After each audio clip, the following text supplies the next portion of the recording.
What up, y'all? It's your man, Abuamerican. Hey, I want to talk about Milo and this whole thing that's going down with him, Milo Yiannopoulos. Now, as y'all know, I'm not a fan of Milo, and I'm not going to defend him here. Nothing that I'm going to say here should be construed as like his defense. At the same time, you know, if we're going to be people of the truth, we got to be people of the truth all the time. I want to say Milo is an example of why the right will always fail. You see, let's go back a little bit, and let me just reiterate this. I gain nothing nor lose anything by defending or attacking Milo, either way. But you know I'm not a fan of his. I have nothing to take. I have nothing to gain. Either way, defending or attacking him. So let's go first and foremost to this video where they say he's defending pedophilia. Now, first and foremost, this video is ancient. They really had to dig that out. And that doesn't change the fact that, you know, what he said was kind of off.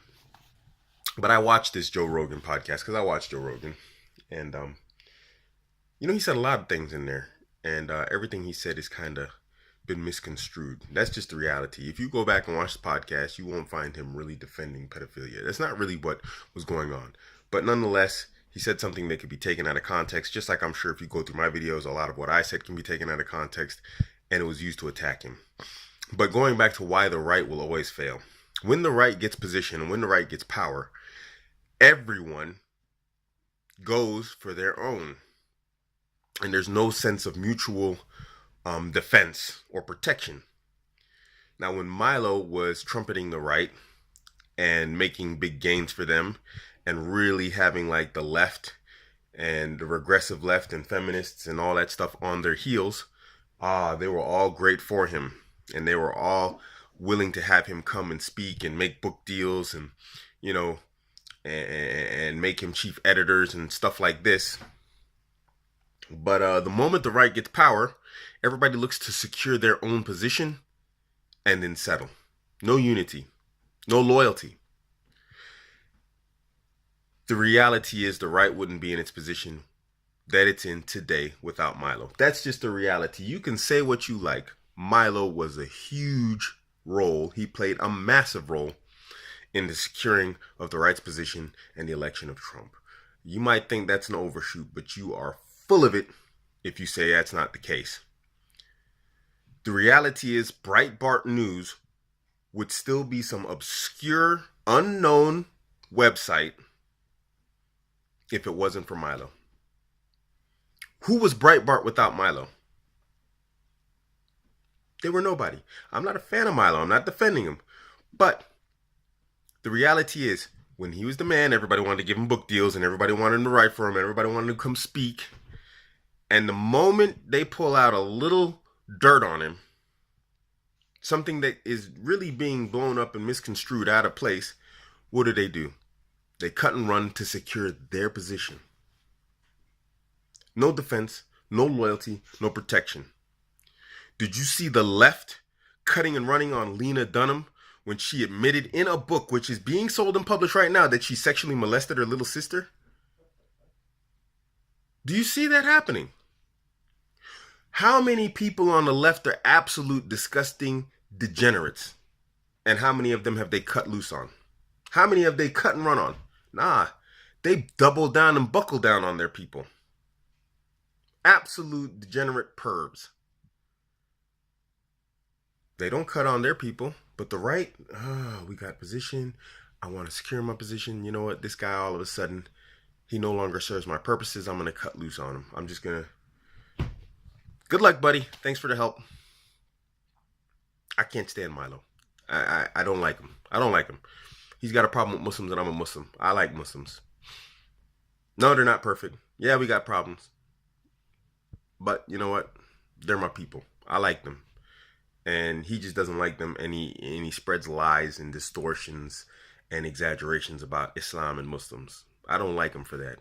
But at the same time, if he was good enough for you at one point, then he's good enough for you right now.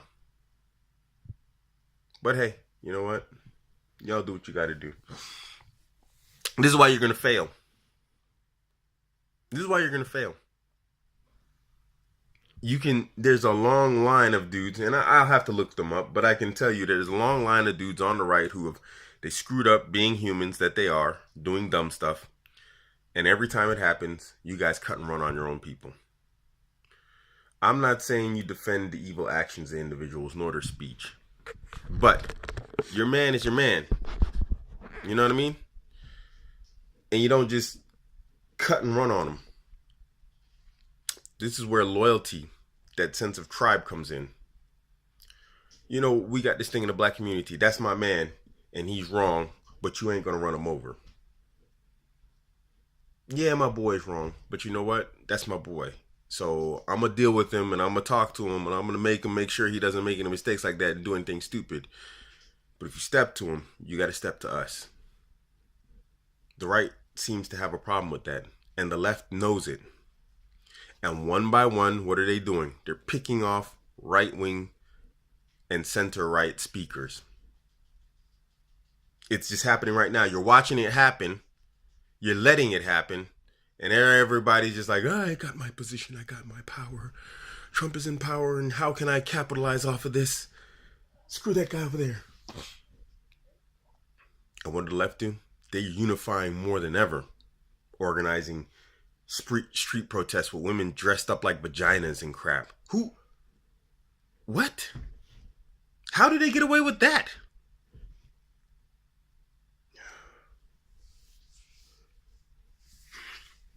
You guys, man, you got to get it together, man. You got to get it together. As much as the right hates Muslims and the left attacks them, I'd rather see the right in power. I really would.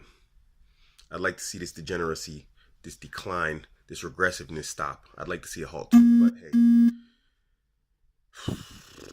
I guess I'm asking too much. You guys really got to get it together, man. You really got to get it together. I don't like him, but you know what? That's your man. You need to stick by him right now. That's your dude. You chose him, and he was good enough for you when you guys were like on the high power role. And you need to stick with him now when he's on the back foot, because otherwise there's no benefit in siding with you. What's the benefit in siding with you? If you're only good enough to be used as a tool and not protected when you need it, then what's the benefit of being with you?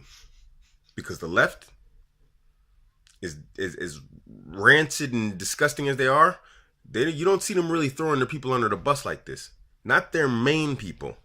They might like give you a bone here or there with some little, sideshow act, but like their main people, you won't catch them throwing them under the bus like this. You guys really need to rethink this, man. I think you guys really need to buckle down. As much as I hate that guy, and I'd like to see him just disappear, but for different reasons, because I don't really think he has the right's interests or best interests at heart when he speaks, but whatever, man.